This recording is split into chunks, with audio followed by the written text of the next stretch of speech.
Здравствуйте, уважаемые друзья, зрители YouTube-канала Daily Europe Online. У меня в гостях Мгер Акопян, военно-политический аналитик. Здравствуйте, господин Акопян. Здравствуйте, Михаил. Рад быть гостем в вашем канале. Спасибо большое, господин Акопян. Я вас тоже очень рад видеть и надеюсь, что с вами будем записывать периодически интервью, и у нас с вами наладится такое творческое взаимодействие. Ну что ж, Не господин против, Акопян, Михаил. Надеюсь, я смогу вашей аудитории представить ту ситуацию, которая в общем и в целом складывается в Армении. спасибо большое. Господин Акопян, давайте сразу по таймингу передачи определимся. То есть у нас с вами есть там 35-40 минут. У нас есть с вами такие три темы, которые мы до эфира обсудили. Давайте попробуем уложиться в эти три темы. В конце концов, если вам будет интересно, мы вернемся снова к интервью и сможем записать и не одну программу. Ну что ж, Нет проблем. господин Акопян, я, кстати, вам очень признателен, что я давно выступаю за то, чтобы у меня было как можно больше гостей из Армении. Я очень люблю Армению. Я уже говорил, что у меня так получилось, что я в детстве так вот был окружен очень многими замечательными людьми, армянами, которых я очень уважаю и искренне люблю. У меня очень теплые воспоминания, поэтому я очень рад, что вот у меня среди гостей будет больше представителей Армении. Спасибо. Спасибо. А, Ну что же, господин Акопян, вот тема Карабаха – это тема, которая, безусловно, она очень сенситивная, очень чувствительная, тема, которая вот всегда очень эмоционально обсуждается, так? Да, Вот да, да. для меня тема Карабаха, как я для себя определяю, она, безусловно, но прежде всего про вопрос вот территории, про вопрос территориальной целостности Азербайджана, именно потому что я всегда выступаю за территориальную целостность государств и за территориальную целостность Украины, за территориальную целостность Азербайджана. И, конечно, сам факт возвращения Карабаха под контроль Азербайджана и в Украине, и вот у меня лично, он был воспринят позитивно, поскольку это прецедент возвращения реинтеграции территории. А Премьер-министр Пашинян неоднократно говорил о том, что у государства должны быть свои границы, нужно жить не мифической Армении, а реальной Армении. И тема Карабаха, она мешала Армении развиваться. Ваша какая позиция на этот счет?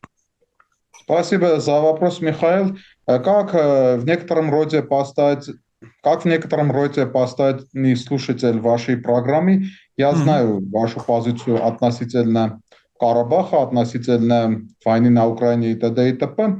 Михаил, в этом вопросе кроется очень большая, но принципиальная ошибка, которая, к сожалению, повторяется раз за разом и обретает форму правды. На самом деле, чисто теоретически, на юридическом, международно-юридическом уровне, принципы территориальной целостности и самоопределения народа, эти принципы оба закреплены в уставе ООН. Притом принцип самоопределения народа закреплен в начальной части устава и априори по юридическим правилам считается более первенственным. Более того, если взять историю ООН, многие государства образовались именно по принципу самоопределения народов. Классический пример – африканские страны, 60-е годы и т.д. и т.п. Но вся суть вопроса в том, что проблема Карабаха даже не приводит эти две принципы в столкновение друг с другом. Почему? Вот сейчас я это скажу, и вашему следующему гостю, который, наверное, будет из Азербайджана, я хотел бы, чтобы вы представили вопрос именно в этом свете. Мгм. Принцип нерушимости границ или территориальной целостности действует, внимание, в отношениях двух государств. Россия, Украина, Армения, Республика Армения, Азербайджан, не знаю, Сирия, Турция и т.д. и т.п. Но принцип самоопределения народов – это другой принцип. Принцип самоопределения народов не стыкуется и не входит в конфликт с принципом нерушимости границ. Так как, да, устав ООН говорит, что государство А не имеет права нападать на государство Б и взять его территорию. Но вся суть в том, что в Карабахе Республика Армения не нападала на Азербайджанскую республику. Армянское население Нагорного Карабаха, советского НКР, самоопределилось и сделало это согласно законам СССР от еще 1990 года, который определял право выхода субъектов СССР из его состава. В том числе вопрос касался и автономных округов. Население Нагорного Карабаха провело референдум. То есть юридическая сторона вопроса была начисто определена. Более того, население Нагорного Карабаха все это сделало согласно духу и букве закона международного права. Более того, еще юридический момент. Смотрите, и наши азербайджанские коллеги об этом вам никогда не скажут. Смотрите, в чем суть. Третья Азербайджанская республика, то есть, которая сейчас существует, ну, вторая советская, первая 18-й год, понятно. Третья республика Азербайджана по своей конституции, вот сейчас вы можете войти и смотреть в их конституцию, считается правопреемником первой Азербайджанской республики, которая существовала с 1918 по 1920 год и пала в мае 2020 года. Более того, в их конституции и околоконституционных актах советский период, Вторая республика, представлена крайне негативно. Там написано, что это оккупация, что они отвергают советское наследие и т.д. и т.п. Прямо сейчас там написано. А вся суть в том, что территория Нагорного Карабаха или Арцаха не была де юре и де факто в составе первой их республики. Не де юре, не де факто. Территория Арцаха была включена в состав советского Азербайджана 5 июля 2021 года. После года с лишним спустя советизации Азербайджана. И теперь, когда Третья республика претендует на Карабах, но в своем же конституционном акте говорит, что мы отвергаем наследие СССР, мы получаем юридический фактический казус, так как нельзя частично принять наследство, нельзя быть наследником этого, но не быть наследником этого. Итак, определяем как бы все точки над «и». Во-первых, раз и навсегда помним следующее. Республика Армения не сторона конфликта. Республика Армения не нападала на Азербайджанскую республику и не взяла у нее территории. Народ Нагорного Карабаха, понятно, в основном армянское население, самоопределилось согласно законам тогдашнего СССР, международного права и буквы и духи законов. И, наконец, Третья Республика Азербайджан не может претендовать на советское наследие. Более того, здесь есть еще один юридический нюанс, если уж на юриспруденцию напирать. Когда советский Азербайджан вышел из состава СССР, до этого НКР вышел из состава СССР. Понимаете, если посмотреть эти 90-91 годы, просто не хочу напирать, но это все четко. Население НКР сделало свой выбор и вышел из состава СССР, не из состава Советского Азербайджана, а из состава СССР. И уже без НКР Азербайджанская республика вышла из состава СССР. В общем, такие есть моменты, и мне всегда ухо режет, когда говорят конфликт между Арменией и Азербайджаном. Нет, и стократно нет. Понятно, это все юридически понятно. В моральном праве там армяне живут, здесь армяне живут, историческая Армения и т.д. и т.п. Но де юре Армения не сторона конфликта. Сколько бы Азербайджан не пытался нас представить таким. Спасибо, что послушали очень внимательно. Господин Акопян, тем не менее, ну, мы же понимаем, что, скажем, военные действия, которые велись, они велись не просто людьми, которые в военторге что-то купили, а велись людьми, которые, значит, имели отношение к Армении, их называли там добровольцами, их там называли добровольцами, да. Отпускниками, но мы же это видели. Нет, не отпускниками, именно добровольцами. Ну, я это добровольцами. Могу вам сказать, это не секрет.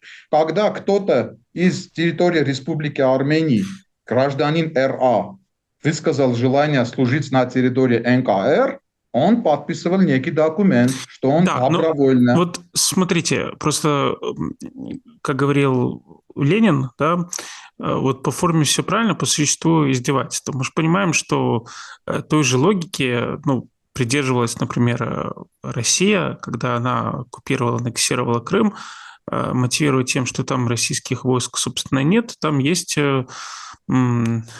отпускники, инициативники, вот господин Стрелков-Гиркин к ночи будет помянутый, Знаю, который слышал, там да. появился, значит, просто по собственной инициативе. То есть это очень такая удобная формула, да, то есть она юридически, она, ну, как бы помогает списать с себя ответственность. То есть мы же Нет, это помним, понятно.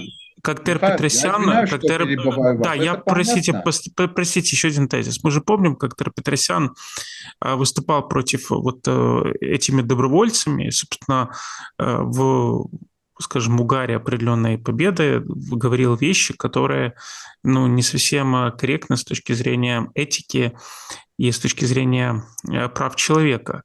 И эти же записи есть. То есть я к чему говорю, что здесь все-таки важно признать, что Армения как государство, ну, собственно, был участником, может быть, и не Смотрите, Михаил, юридически, но фактически. смотрите, Михаил, Мгм. естественно, я ни вас, ни вашу аудиторию не пытаюсь держать за, Мгм. извините, дураков. Естественно. Мгм. Все понимают, все. Но если говорим де Мгм. юре, все по бумагам четко. Это определили. Мгм. А теперь давайте говорить де-факто. Понятно, что де-факто не только Республика Армения, но и мировое армянство в той или иной мере впряглась за население армянское, население НКР. Это я буду не уважать вам, если буду утверждать обратное. Понятно, определить. Де юре Республика Армения не сторона конфликта. Де-факто Республика Армения опять не сторона конфликта, но некоторые армяне из территории Республики Армения и очень малое количество армян из остального мира, скажем так, приняли участие в конфликте. А что нам было делать? 150 тысяч армян против 7 тогда миллионов азербайджанцев.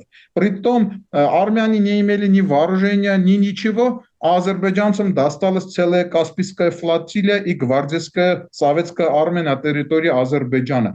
Армяне воевали в блокаде до по половине 92 года и связь держали с материковой Арменией лишь вертолетами, которые постоянно обстреливались. А что было армянам делать после армянских погромов в Баку, Сумгаите, в Кировабаде? Что было делать? Умирать? Понятно, что нет. И тогда наши азербайджанские коллеги, когда сейчас говорят, вот это, пусть и это вспомнят. Когда еще Мгм. в 1988 году толпа из Агдама продвигалась к Аскерану, вот Виталий Баласанян, Ризван очень любит говорить плохие, скажем, слова, скажем так. А ведь тогда эта толпа шла в Аскеране Степанакерт, чтобы продолжить сумгаитское дело, понимаете? Армяне вынуждены прибегли к самообороне. А ведь мы знаем, что в основе современной цивилизации лежит принцип самообороны. И человек, и группа людей, и государство имеют право на самооборону. Это священное право. Вот такая у нас ситуация. Определились мы, де юре Армения, Республика Армения не часть конфликта, де факто Мгм. да, во многом вовлечен в конфликт. Понятно это не отрицается. Господин Акопян, если говорить уже про вот настоящий день после 44-дневной войны и после 23 года, когда Азербайджан восстановил свою территориальную целостность и суверенитет, премьер-министр Пашинян, это его стало политическое кредо, подписание мирного договора с Баку. При этом гладко на бумаге, но забыли про овраги. Есть несколько оврагов. Это первая Минская группа, которая до сих пор не Да, распущена. Азербайджан настаивает на том, чтобы она была распущена. да. Пашинян не против, но Азербайджан хочет до мирного договора, а Пашинян после мирного договора. Да, Дальше да, да. дорога, значит, на Нахичевань, так, без Мгм, бесконтрольный пропуск. Пашинян мгм. вроде как не против, но он хочет со своей стороны, чтобы Армения получила вот такую же бесконтрольную, скажем, возможность двигаться по другим дорогам. И третье – это изменение в Конституцию. Значит, Азербайджан настаивает, чтобы Да, да, да. было изменение в Конституцию внесены, а Пашинян говорит о том, что международный договор, ну, что, собственно, и ну, поскольку у меня есть юридическое образование, да, вот исходя из этого могу сказать, что международный договор, который подписан надлежащим образом ратифицирован, да, если в государстве действует дуальная система, то он обладает верховенством над нормами Конституции. Так? Но Азербайджан считает, что необходимо вносить изменения в Конституцию. А Пашинян говорит, что если Конституционный суд признает несовместимым этот договор с Конституцией, он лично настоит на внесении изменений в Конституцию. И вот это все препятствует подписанию уже согласованного мирного договора. Что вы, как юрист, в этой ситуации видите? Спасибо. Вы очень такой большой круг вопросов Угу. задали. Давайте по частям, но прежде всего скажу свое субъективное мнение. Официальная Баку не стремится к подписанию мирного договора. Это Угу. факт. И они сейчас, пользуясь слабостью, податливостью Пашиняна, всячески пытаются взять еще до того, как будут подписывать. А теперь давайте начнем с конца. Вы три вопроса задали. Последний вопрос про Конституцию. Я как юрист ответственно говорю, что в Конституции Армении и в околоконституционных актах, которые составляют часть Конституции, нет никакой претензии к территории Азербайджанской республики. Обычно говорят на Декларацию независимости Армении, которая некоторые теоретики конституционного права приводят и делают частью Конституции. Но наш Конституционный суд четко, ясно, на многих страницах, там решение более 50 страниц, десятка страниц, указал, что акт о независимости – это одноразовый документ, это документ о намерениях, это документ о том, какое государство мы создаем. Но после того, как мы создали государство, этот акт теряет всякую юридическую силу и остается только в истории, как акт независимости Соединенных Штатов. Понимаете? Более того, у нас Конституция принята в 1995 году, в 2005 году изменения, в 2015 году изменения, сейчас тоже будут изменения. И нигде в собственном тексте Конституции нет намека о том, что мы претендуем на территорию Азербайджанской республики. Более того, основные законы Армении, например, закон Армении об административном делении, четко говорит, что даже там карта есть, координаты есть в этом законе, четко говорит, где кончается территория Республики Армения и где там не говорится, что потом. Например, на территории Сюник, где де-факто дали Республика Арцах, тогда, в 2012 году, когда этот закон был принят, там не говорится, что там. Там говорится, что граница Сюника, там, где он соприкасается с Арцахом, но Арцах не упоминается. Говорится, восточная граница Сюника, Угу. это. Не миллиметра территории Азербайджанской республики там нет. То есть то, что Алиев требует у нас изменения Конституции, это и несправедливо, и юридически необоснованно. И вообще это вмешательство в наши внутренние дела. Это по Конституции. По Минской группе. Второй ваш вопрос. Минская группа ОБСЕ была создана в итоге, там в 1993 году были акты, Алиев очень любит на эти акты педалировать, 4 резолюции он, но вся дело в том, что в итоге того, что в 1994 году война закончилась, в 1995 году Совет Безопасности ООН создал Минскую группу ОБСЕ. Все, эти резолюции, о которых Алиев говорит, притом это еще вопрос, эти резолюции против Армении или нет, так как алиевская пропаганда обычно не входит в тонкости, а если смотреть, там просто говорите, закончите войну и т.д. и т.п. Там не антиармянские эти резолюции, но даже с этим, когда в 1995 году была создана Минская группа ОБСЕ, все, эти акты де-факто тоже ушли в историю. Итак, состав Минской группы ОБСЕ, Россия, Франция и США. А теперь вопрос. Де юре, кто такой глава армянской или Республики Армении, чтобы решать в Минской группе быть или не быть? Республика Армения какой статус имеет в составе Минской группы ОБСЕ? Фактически никакой. Знаете, я сейчас, может, вы будете удивлены, но Республика Армения в составе Минской группы ОБСЕ имеет формальный статус. Знаете, статус лишь в чем является? Что когда в некоторых этапах в начале нулевых или десятых Азербайджан не хотел воспринимать Республику Арцах как сторону переговоров, Мгм. и чтобы переговоры все же шли, эти три державы сказали, ладно, официально Ереван будет представлять Арцах, но эти люди, которые приходили к нам в Ереван, а ты потом шли на Степанакерт. То есть через Ереван, Степанакерт. То есть Ереван, официальный Ереван в этой схеме Минского группы ОБСЕ всего лишь посредник.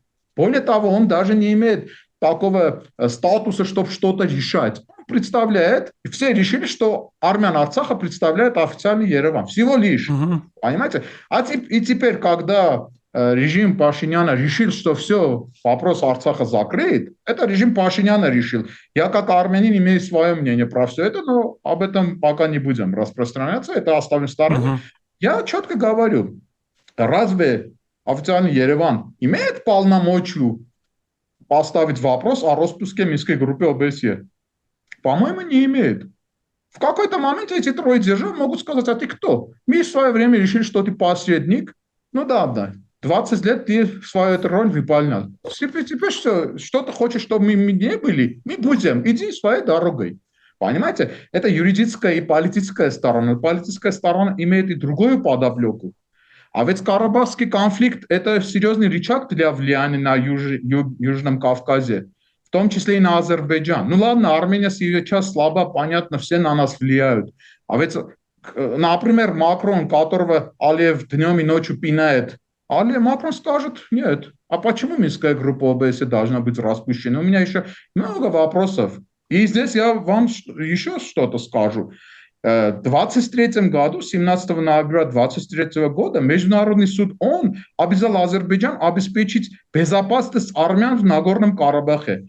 23 год, 17 ноября. А теперь, как некоторые говорят с ухмылкой, антитеррористическая операция. Никаких террористов там не было. Там жили 120 тысяч армян и было 2-3 тысячи российских миротворцев.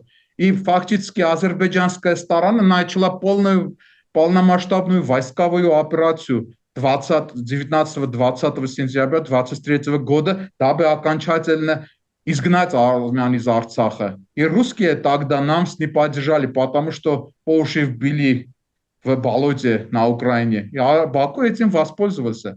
И вот почти 2 месяца спустя Международный суд ООН в Гаге четко решил, что армяне должны вернуться на территорию Арцаха, и Мгм. армяне должны там жить в безопасности, и Азербайджан обязан выполнить решение Международного суда.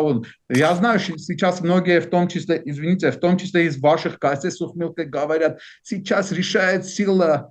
Там уже Резвану привет. Сейчас решает сила, Резван. Да, решает сила, но ты уверен, что сила всегда будет на твоей стороне? Вот тот же Резван Сухмилка у вас говорит, условная армяно-азербайджанская граница. Так как он уверен, что они сейчас сильнее и при случае начнут войну, им выгодно, чтобы граница была условной. А если, Резван, у вас начнутся проблемы, а на нашей улице будет тогда праздник, мы эти ваши слова условной границы приведем, поставим в студии, говорим, вот Резван говорит, условная граница. Мгм. Тогда весь Арцах наш, Дакури наша. Условная ведь граница. Понимаете, это очень опасный ящик Пандоры. Они сейчас сильнее, они сейчас кичатся и пытаются взять. Но когда говоришь границу условная, это очень объемный острый меч. Сейчас он на твоей стороне, потом будет против тебя. Вот, Минская группа столько. И, наконец, я хочу обратиться к первому вашему вопросу. Я помню, вы вопрос задали про тот документ, который подписали 9-10 ноября 2020 года, и по итогам которого война была закончена. Документ известный, даже в Википедии есть, на сайте Кремля есть.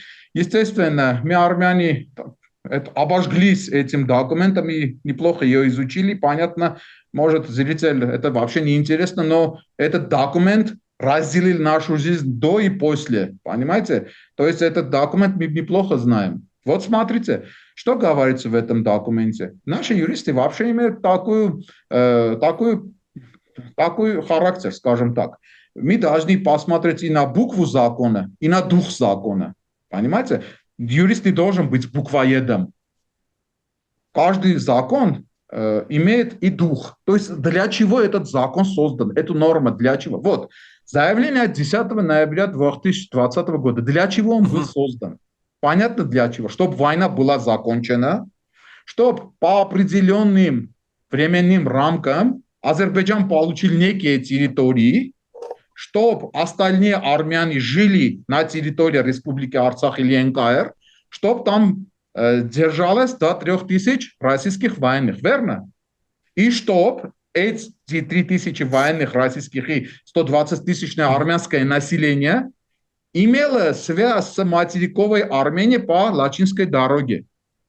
Взамен этого были и другие условия, в том числе и то, что Республика Армения обязуется через свою территорию беспрепятственно пропускать вещи, людей и грузы из материковой Азербайджана в Нахичеванскую автономную область. Нормально? Ничего не меняет, все нормально.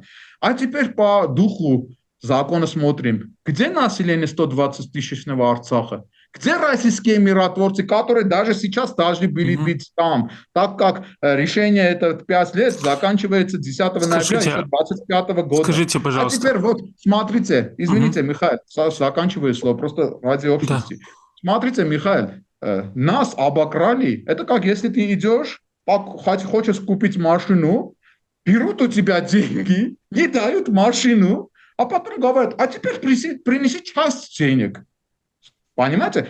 Мы сделали то, что от нас требуется. Никол Пашинян, сдал территории, которые Азербайджан не брал войной. Келбаджар, Агдам, Физули, там многие территории наши держались. И мы отступили от этих территорий до половины декабря 2020 года. Мы же дали, мы отплатили. А потом что получилось? Азербайджан изгнал армян, изгнал российских миротворцев. Притом классический пример фатального миротворчества. Этот в классические книги войдет. Там бельгийских миротворцев обычно вспоминали, но российские переплюнули их. И теперь не то, что обокрали нас, взяли, но ничего не надо, еще и требуют беспрепятственного прохода. И что здесь самое интересное? Вот будет случай, Резвану тоже это говорите. Никол Пашинян что говорит? Он говорит, дорогой, я не препятствую твоему переходу. Иди, как перс переходит из Табриза в Грузию, как, не знаю, грузин переходит из Армении в Персию. Иди, беспрепятственно. То есть я не даю приказа моим таможенникам не пропустить тебя, я де-факто не создаю для тебя проблемы. Иди беспрепятственно. Но если ты претендуешь на то, чтобы я даже не проверял, если ты претендуешь на то, чтобы ты просто вошел и как просто у тебя дома из пункта А, извини, где это написано? Слово беспрепятственно что означает? Это означает, что сторона не должна препятствовать другой стороне сделать что-то. Но это не означает, что, например, классический пример, все мы, граждане нормальной демократической страны, имеем право беспрепятственно продвигаться по своей стране, верно? Это основное право человека.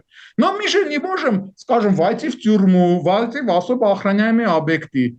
То есть, если говорим беспрепятственно, это не означает, что мы не будем смотреть, что ты везешь. Азербайджан претендует на то, чтобы через Армению получить дорогу, которую Армения не будет контролировать. И он может по этой дороге перевозить грузы, наркотики, людей, террористов. Извините, мы на это не подписывались. Слово «беспрепятственно» не означает это. И более того, если даже вы требуете у нас этого пункта выполнить, а ведь в Арцах очистили от армян, в кавычках очистили. То есть вы ничего не сделали, так Резван Сухмилкой говорит, антитеррористическая операция 23 года. Какая антитеррористическая операция, Резван? Извините, я просто как зритель вашей программы оппонирую с ним. Друзья, поставьте лайк этому видео, оставьте комментарий, подпишитесь на канал, порекомендуйте вашим друзьям. знакомым, коллегам по работе. Пусть все подпишутся на канал. Подписывайтесь на канал. Вы можете также помочь финансовому развитию канала. Это можно сделать по PayPal и с помощью криптоперевода.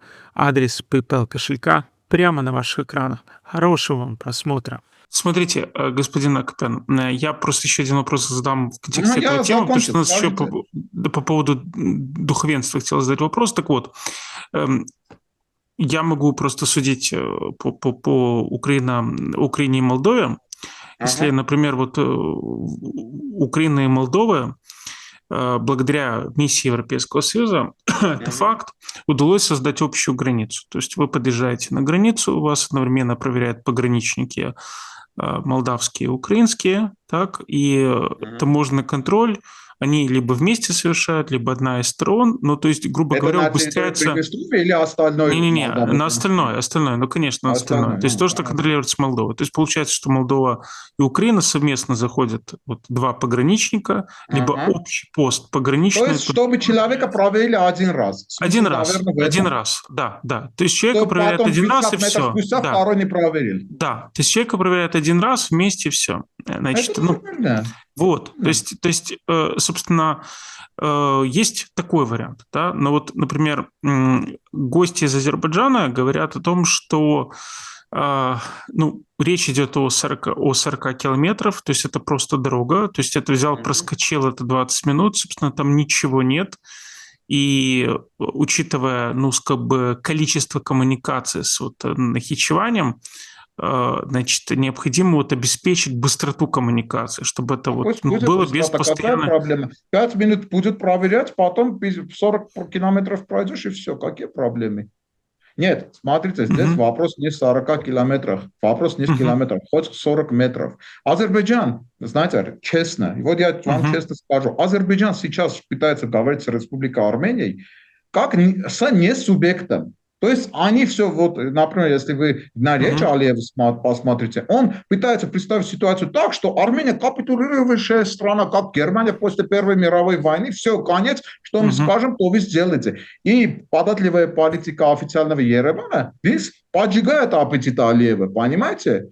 А теперь мы говорим, извините, во-первых, еще Алиев, ты подписал документ от 10 октября 2020 года, где армяне там? Это закрывается тем, что антитеррористическая операция. Вот, кстати, вот это вопрос, который я хотел задать. Я до сих пор не совсем понимаю, собственно, как так получилось, что, значит, армянское население Карабаха централизованно вышло с территории Карабаха. Вот вы для себя понимаете, что произошло? Да, потому что азербайджанские эксперты всегда говорят о том, что, собственно, им предлагали остаться карабахским армянам, но была команда и выйти, чтобы создать косовский прецедент. Нет, смотрите как. Во-первых, Михаил, смотрите как. Территорию Арцаха, наверное, вы представляете хотя бы в грубом виде. Этот НКР, советский НКР, как сердцевина, и районы около. Так уж получилось, что основная часть армянского населения жила в этой сердцевине, в оболочке. Рядом были эти 5 территорий. Агдам, Келбаджар, Лачин, Физули, Джебраэль, Агдам и т.д. То есть, когда в итоге 10 ноября 2020 года мы потеряли основную часть этой оболочки, население и так сконцентрировалось в сердцевине. Там основные крупные города: Степанакерт, Мартуни, Мартакерт, Шуши, мало армянского населения. Это первое. Второе, Михаил, смотрите как. Люди, которые далеки от этого конфликта, даже не представляют ожесточенность. Понимаете? Даже не представляют. Что люди представляют, народы воюют. Нет, это не народы воюют. Это цивилизационная война. Это война двух цивилизаций, оседлого армянского христианского населения с тюркским населением, которое имеет кочевнические корни и перешла в регион. То есть это не война, как немцы и французы, шотландцы и англичанина. Это война на истребление, к сожалению, война на истребление. Или ты, или я. Более того, Алиев в современной Азербайджане создал такую армяно-ненавистническую атмосферу, армяно-ненавистническую атмосферу. Например, у них такой герой есть, Рамил Сафаров. В чем заключался геройство этого героя, в кавычках? Он зарубил топором армянского спящего офицера, который вместе с ним был в курсах НАТО в Будапеште. Представляете, этого человека, который ночью зарубил топором армянского офицера, который спал в соседнем номере гостиницы, вошел и зарубил топором. Вот этого человека Алиев фактически выкупил у венгерских властей после 5 лет суда, когда венгерская власть сказала, что ты пожизненное заключение. Алиев выкупил фактически 2-3 миллиарда долларов, вломил в экономику Венгрии, по-моему, при Орбане еще было, и Сафарова привезли в Баку. А там Сафарова герой чествовали как героя. Что, какой герой, понимаете? И у них там в школьных программах, в программах еще детских садов, кто наш враг, армянин. Смотрим их детские книги. Ребенок топором ударяет в спину армянского солдата. Понимаете, режим Алиева, уж извините, режим Алиева – это диктаторский режим, который нуждается в образе внешнего врага, чтобы всегда внутренне сконцентрировать свой народ. Им нужен армия. Смотрите, они всегда говорили: Карабах, Карабах, взяли Карабах. Уменьшится их агрессия? Нет, что-то новое решили. Сюник, Зангезур. Не дай бог, возьмут Зангезур, что-то новое решат. Сиван, Ташир, Ереван. Понимаете, этот режим такой, милитаристический, агрессивный, диктаторский режим. А теперь как вы представляете, как армяне могли жить под властью азербайджанцев этого режима? Там 120 тысяч людей, то есть примерно 30-40 тысяч, Михаил, это мужчины моего возраста, которые в той или иной мере воевали в армии обороны. Представляете, азербайджанские полицейские без конца устроили бы рейды, этих мужиков взяли из своих домов и там начали бы издевать, пытать, убивать их. Вы не представляете, мы народ, который видел геноцид армян со стороны турок. Притом нас убивали не только на территории Османского султаната, Османской Турции. Армянский геноцид произошел в 18 году в Баку, когда 30 тысяч армян были истреблены. В 20 году в Шуши, когда несколько десятков тысяч армян истреблено. Хорошо, армяне видели Кировабад, Сумгаит, Баку. В этих условиях, например, Михаил, я армянская мужчина. Я имею семью. Я даже на минутку не останусь под турецким властью. Представьте, сейчас я живу в Ереване. Представляете, турецкий полицейский открывает мою дверь, входит, у меня здесь дочь, жена, мать, сын. Это, господин Акопян, в Турции же по факту работает очень много армян, граждан Армении. То есть... Нет, во-первых, их там не очень много, сколько представляется, во-первых. Во-вторых, смотрите, проблема в чем? Они там нас терпят в Турции, потому что мы уже не представляем угрозы для целостности Турции. А в армяне, 120 тысяч армян в Карабахе всегда будут представлять угрозу для Азербайджана. И как армяне, знаете, в эти дни, когда армяне уходили из Карабаха, конец сентября 23 года, были для меня таким же тяжелым днями, как это 20-й год, ноябрь 2020 года. Вот скажите, пожалуйста, а был ли какой-то вариант? Я понимаю ваш аргумент, то есть вы считаете, что люди... Извините, вы считаете, что люди боялись? Что сейчас кажется. Просто закончу мысль. Когда армяне покидали Карабах, я понимал, что часть армянской исторической родины опустевает от армян. Но я не винил этих людей. Я говорил, они не могут там в руках палачах оставить. Это невозможно. Это как евреев оставить в руке эсэсовцев. Вот понимаете? Смотрите. Ну, вот есть пример, я не буду говорить там про пример российский по понятным причинам, но я скажу про пример украинский. Вот в Украине живут десятки тысяч армян, десятки, там сотни тысяч азербайджанцев. Мы всех любим, и армян, и азербайджанцев. И армяне, и азербайджанцы, в общем-то, живут в мире. То есть я вообще ни про какие публичные эксцессы, скажем, между армянами и азербайджанцами не слышал. Значит, логично предположить, что я не слышал по одной простой причине, что, собственно, институты так работают, обстановка такая, что люди живут, они себя идентифицируют с Украиной, и, в общем-то, я даже знаю примеры, где армяне и азербайджанцы между собой общаются, дружат и так далее, и просто стараются не, скажем, поднимать тему Карабаха, да, хотя знал и, значит, представителей Армении, особенно, я помню, это были 90-е годы, которые, ну, очень, скажем так, остро переживали то, что происходило в Карабахе, равно как и азербайджанцы. То есть не кажется ли вам, что тут вопрос был некого достижения, ну, договоренности, может быть, какого-то нулевого варианта, когда, Не будет ну, этого. Я не то есть верю. Я не не было бы верю. преследований, скажем так, рядовых солдат, то есть этих рядовых мужчин, то есть была бы какая-то вот амнистия, которая бы позволила, ну, скажем так, вот карабахским армянам остаться на территории Карабаха и не Михаил, переживать. смотрите, Да. смотрите. Власть Алиева имеет острую проблему внутренней легитимизации. Власть Алиева – это диктаторский режим, который существует уже более 20 лет, и он пытается, имеет планы свою власть передать своему сыну. Этой власти нужен образ врага, чтобы их общество всегда было сконцентрировано на образе внешнего врага, чтобы не посмотреть внутрь. И этот враг очень удобно армянам представить.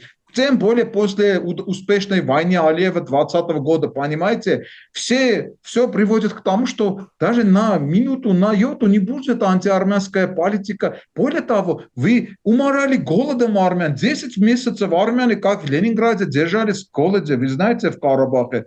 С конца 22 года по сентябрь 23 года была блокада. Я имею знакомых, они говорили, благо, до людоедства дело не дошло, но люди не имели элементарного пищи. Хотя, хоть хорошо, что лето было, люди траву собирали, что-то. Понимаете, ты моришь людей, 120 тысяч людей, ты моришь голодом. Потом эти 120 тысяч людей будут под твоей властью, притом недавно прошла война, кстати, они очень мало говорят их потери, там около 10 тысяч они потеряли в 2020 году, это еще выяснится, я это ответственно заявляю, они мало. Около 10 тысяч твоих солдатов погибло в 2020 году, только 230 человек, 300 человек ты потерял в 2023 году. Представляете, это ненависть, эти родственники этих погибших, пришли бы в Степанакерт и начали бы потребовать от армян ответа. Ты же убил моего сына, Вот смотрите, моего брата. Это вот невозможно, нереально это. господин Нереально, Акопян, просто нереально. вот господин Акопян, мы когда с вами пишем интервью, я лично вот слышу тревогу, да, то есть в Украине объявлена очередная тревога, Да, знаю, российские я тоже налеты и слежу так за далее. вашей войной, Так конечно, вот, я когда смотрю на премьер-министра Пашиняна, я считаю, что это политика, я за это его уважаю, который в очень сложной обстановке он понимает, что, скажем, необходимо лавировать так, между разными сторонами и пытаться договориться с Азербайджаном, не доводя дело до вот, скажем, военного противостояния и так далее. Потому что Например, у меня вопрос. Какую причину имеет Азербайджан сейчас нападать на нас? Какую причину имеет?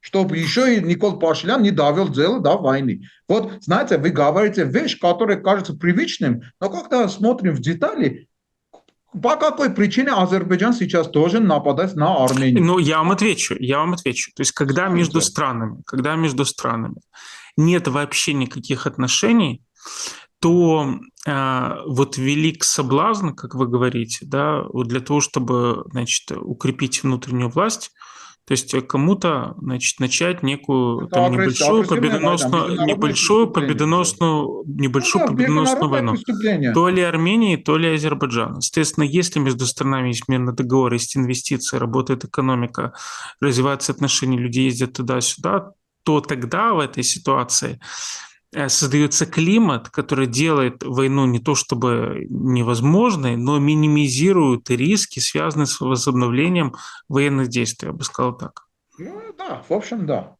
Ну Но вот Пашинян к этому стремится. Алиев хочет мира, вот в чем вопрос. Наш Алиев договор же согласовали. И смотрите, как получается. Алиев все новые и новые требования выкатывает на поле. Минская группа, Конституция, сделаем это, потом что-то еще будет. А ведь кто говорил, 300 тысяч азербайджанцев должны вернуться в Армению. Вот новые требования. Во-первых, какие 30 тысяч? Еще по советским последним подсчетам, в конце 80-х годов в Армении были всего лишь 160 тысяч азербайджанцев. Во-первых. Во-вторых, мы имеем четкие документы, наша даже прокуратура проводила проверку, что все азербайджанцы без исключения или продали свои дома, или согласно советским законам и расценкам получили компенсацию и уехали. То есть основа этих возвращений, смысл. А ведь даже мы на это ничего не говорим против. Говорим, хотите вернуться? Вот прекрасно, армянское консульство, армянское посольство. Представьте документы, если Республика Армения найдет нужным вот этого человека дать гражданство Армении, иди живи где хочешь. Нет, Азербайджан хочет по-другому. Он хочет бесконтрольно, десятками тысяч войти. Потом Алиев говорит, мы должны обеспечить безопасность этих людей. А что это означает? Это означает, что понятно, что Алиев просто таких безвредных детишек или старушек не приводит. Он приведет сюда боевых мужчин лет 40-30 с боевым опытом. Они обосноваться в этих селах, и потом начнутся бесконтрольные криминальные разборки, столкновения. А в один прекрасный день Алиев скажет, уж извините, безопасность этих людей, вот я ввожу войска. Это шаг, чтобы внутренне взорваться Армению, понимаете? Но у нас 2-3 миллиона населения, 2,5 миллиона, 300 тысяч. Представляете, что это будет? Даже фактически... Это же зеркальная мера, Нет, никак не зеркальная. Опять нет. Вот, Михаил, неужели вы не представляете разницу? Никак не зеркальная мера. Армяне, Арцах, согласно законам международного права СССР, самоопределились. Сам Алиев 10 ноября 2020 года подписал, что 120 тысяч армян должны быть там. Армяне дали компенсацию азербайджанцам, которые... Вот будет пример, будет. Спросите у какого-то азербайджанца. Пусть приведет пример, когда кого-то убили, кого-то... Я не говорю о обычном криминале. Когда массово каких-то азербайджанцев убили, лишали домов, как убивали армян в Сунгайте, в Баку, в Кировабаде. Были такое? Не, но в Ханкинде же были погромы. Ничего не было. Нет, во-первых, не Ханкенди, вы имеете в виду Ходжалу, я знаю, вы просто перепутали. Ханкенди нет. Степанакерт не Ханкенди, но вы имеете в виду Ходжалу. А что было в Ходжалу? Вот будет повод. Спросите у азербайджанцев, какой геноцид в Ходжалу? А знаете, Михаил, где эти люди погибли? Несколько сот человек. Не в Ходжалу. И не в окрестностях Ходжалу. Знаете, они где погибли? Они погибли на подступах к Агдаму. Агдаму, смотрите карту после программы, где Ходжалу и где Агдам. И знаете, что самое обидное?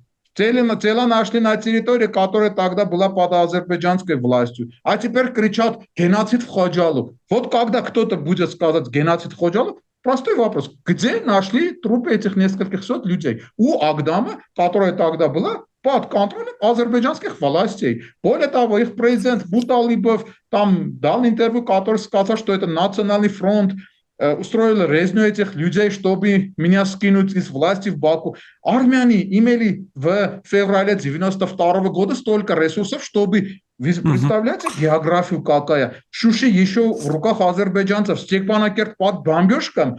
Армяне только что вошли в Ходжалу, там за спиной еще Шуши на Степанакерт. И вот армяне не имели никаких дел, они должны были все оставить, пройти несколько десятков километров, у Агдама убить этих людей, потом вернуться назад. Вот скажите, пожалуйста, вот тут есть еще очень два важных момента. Значит, первый момент. Значит, вы говорите, вот самоопределились карабахские армяне и захотели жить отдельно от Азербайджанской ССР. Этот аргумент говорил господин Исмаилян в эфире, но на этот аргумент есть резонный аргумент со стороны Азербайджана. В общем-то, армяне давно определились, у армян есть свое государство Армения. Значит, Карабах – это неотъемлемая часть Азербайджана. Соответственно, здесь вариант был очень простой – жить по азербайджанским законам. И действительно, если я захочу... я просто договорю, если я захочу завтра, например, жить в Армении, то резонно предположить, что я должен буду жить, значит, на основании законов Армении. Если я захочу жить в Азербайджане, мне может нравиться Алиев, не нравится Алиев, но я буду обязан соблюдать правила, которые есть в Азербайджане. Вы правы. Смотрите, Хазмалян, я слушал вашу эту программу. К сожалению, Хазмалян не полно ответил вам. Я отвечу сейчас полно. Во-первых, Это когда говорят, армяне один раз самоопределились. Сколько арабских государств в мире? 22. А сколько тюркских государств в мире? Азербайджан, Турция, Северный Кипр. Это 2. Далее. А кто говорит, что один народ может самоопределиться только один раз? Вообще, кто говорит, что самоопределяются только народы? Группа людей, даже религиозная секта может, если есть моменты, он может самоопределиться. То есть турки Северного Кипра самоопределились, с этим у Баку нет проблем, но с проблемой самоопределения Карабаха есть проблема. Где логика? Двойная мораль очевидна. На самом деле вопрос в следующем. Если какая-то группа людей в ответ на атаки метрополии решает самоопределиться, это священное право, закрепленное в преамбуле устава ООН. И это священное право не связано с волей метрополии. Народ может и должен самоопределиться. Священное право на самоопределение. В противном случае мы бы имели по всему миру империю. Британская империя распалась в итоге самоопределения народов. Бельгийская империя. Понимаете? Нет доводов. У них, Михаил. Господин Копян, я прошу прощения просто в связи с временем. Значит, я один вопрос вам еще задам просто по поводу духовенства, потому что мы договорились.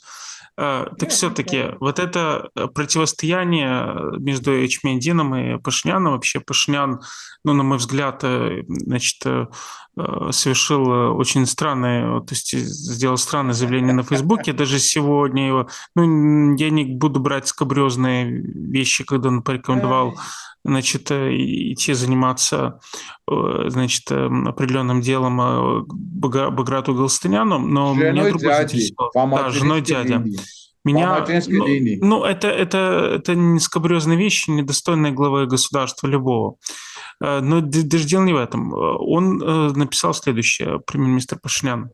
Республика Армения должна иметь решающее слово в вопросе избрания католикосов всех армян. Кандидаты на пост католикоса должны пройти проверку на добропорядочность. Этот вопрос должен быть решен раз и навсегда. Меня, знаете, это испугало, потому что когда государство начинает лезть в церковные дела, это ничем не лучше, чем когда церковь начинает, значит, лезть в государственные дела. Что это такое, на ваш взгляд? И какие риски это несет? Сейчас начну несколько издалека, но по ходу отвечу на вас. Если можно, 4 минуты, пожалуйста. Давайте, ладно, 4 минуты. Смотрю на часы. Смотрите, в Армении сейчас очень напряженная внутриполитическая ситуация, и эта ситуация, как ни странно, связана с вашей войной. 2 июня встретиться в Стамбуле, все мы знаем, и есть вероятность, что война закончится, или если не закончится, то во всяком случае заморозится. Все к этому идут.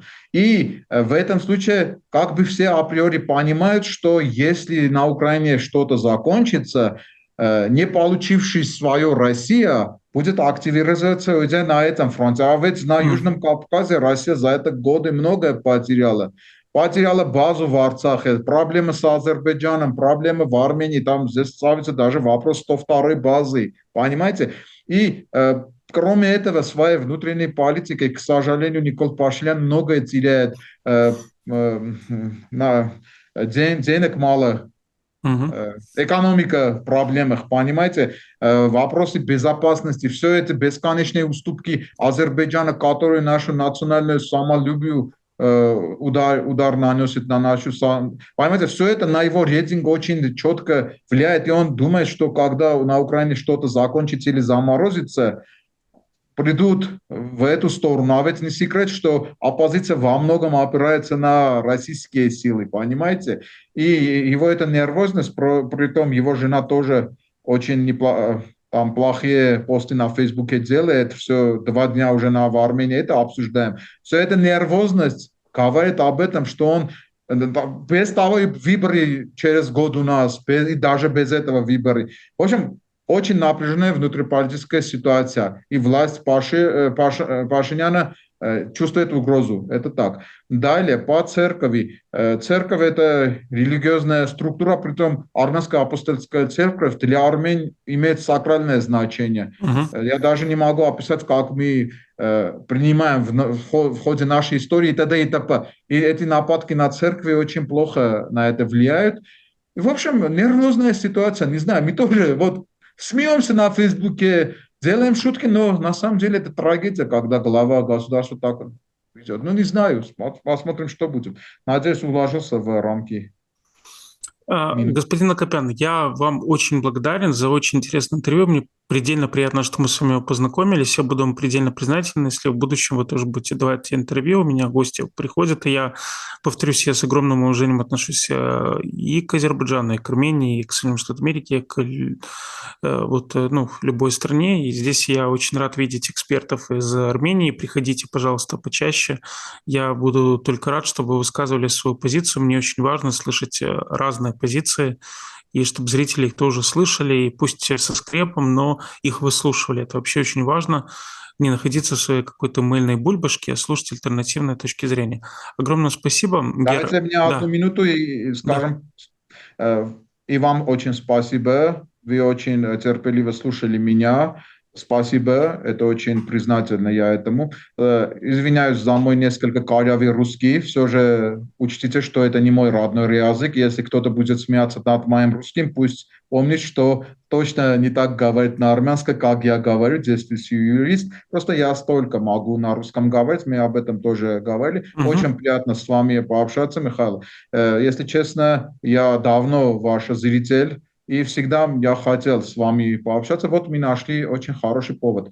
Да, я не против, очень хорошо прошло наш этот разговор. И в будущем, если вам будет угодно мое мнение в относительно ситуации в Армении или других около армянских ситуаций, всегда рад поговорить с вами. Спасибо. Извиняюсь еще раз за мой корявый русский. Огромное вам спасибо за вашу точку зрения, позицию. Я очень это ценю. Господин Гер Акопян, военный аналитик, военно-политический аналитик, был сегодня с нами, обозреватель, юрист. Спасибо вам огромное, господин Акопян. Вам тоже спасибо. Удачи. Спасибо большое.